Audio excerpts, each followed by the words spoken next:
اب اس علم کی یا اس وراثت کی جو تقسیم اللہ تبارک تعالیٰ نے بیان فرمائی ہے، اس کے کچھ اصول ہیں، پہلے وہ اصول سمجھیں تاکہ بعد میں مختلف قسم کے سوالات ذہن میں نہ آئیں۔ مثال کے طور پر ایک سوال میں آپ کے ذہن میں چھوڑتا ہوں، پھر اس کے بعد آپ کو بات سمجھ میں آئے گی۔ ایک شخص فوت ہو جاتا ہے، اس کے والد اور والدہ زندہ ہیں، اس کا ایک بیٹا اور بیٹی بھی زندہ ہے۔ قرآن یہ کہتا ہے کہ اس صورت کے اندر جب وہ شخص فوت ہو جائے، اس کی بیوی فوت ہو چکی پہلے ہی، اس کے والد اور والدہ زندہ ہیں اور بیٹا اور بیٹی زندہ ہیں، تو والد اور والدہ میں سے ہر ایک کو چھٹا حصہ ملے گا، 1/6 1/6، یعنی 6 لاکھ روپے ہیں تو 1 لاکھ روپیہ والد کو ملے گا، 1 لاکھ روپے والدہ کو ملے گا، باقی جو 4 لاکھ روپے بچیں گے وہ لڑکا اور لڑکی کے درمیان 1 اور 2 کی نسبت سے تقسیم ہوگا۔ لڑکے کو 2 گنا حصہ ملے گا اور لڑکی کو 1 گنا حصہ ملے گا بقیہ مال میں سے۔ اس کا مطلب کیا ہوا کہ یقیناً لڑکے کو جو ہے وہ تقریباً 2 لاکھ کے قریب ملے گا، 2.5 لاکھ کے قریب، اور لڑکی کو اس کا رزلٹ کیا نکلا کہ باپ کو مل رہا ہے 1 لاکھ روپیہ، لڑکے کو بیٹے کو مل رہا ہے 2.5 لاکھ روپیہ۔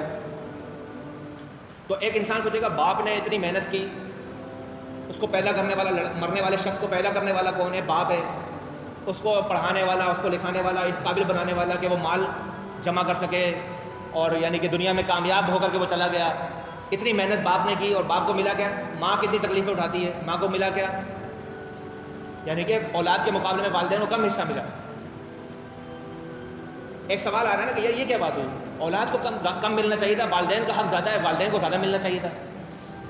تو یہ جو ایک سوال آپ کے ذہن میں نے بٹھا دیا۔ اب پہلے احکام وراثت جو اللہ تعالیٰ نے بیان فرمائے، اس کی بنیاد کن اصولوں پر ہے اس کو سمجھیں، تاکہ یہ جو سوال آپ کے ذہن میں بعد میں آئیں گے تو اس کا جواب آپ کے ذہن میں ہو۔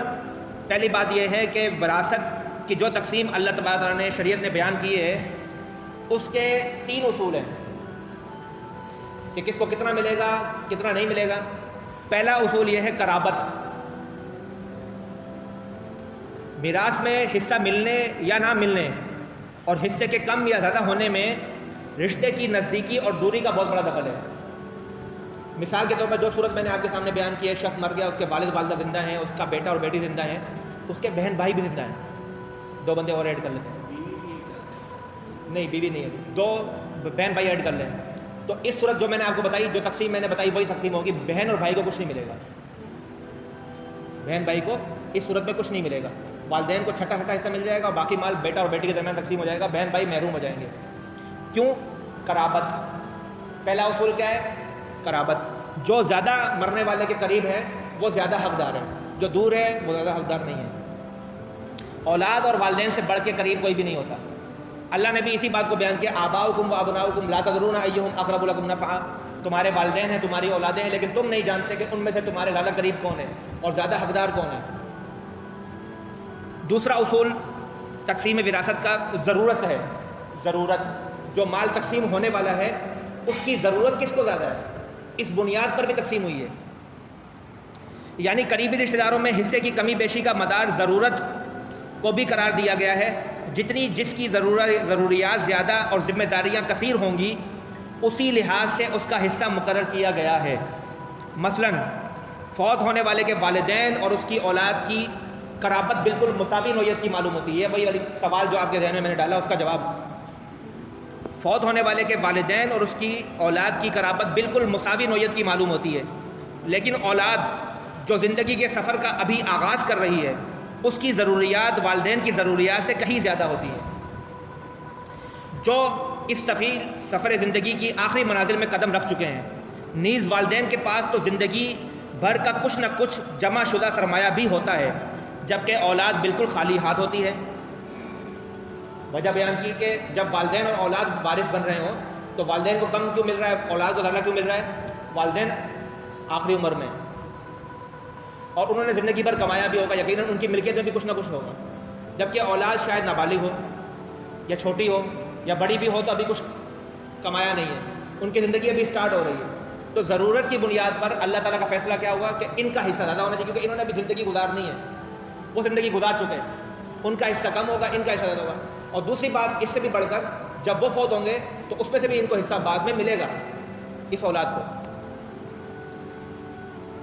اچھا، اور اسی طرح کا فرق لڑکے اور لڑکی میں بھی ہے۔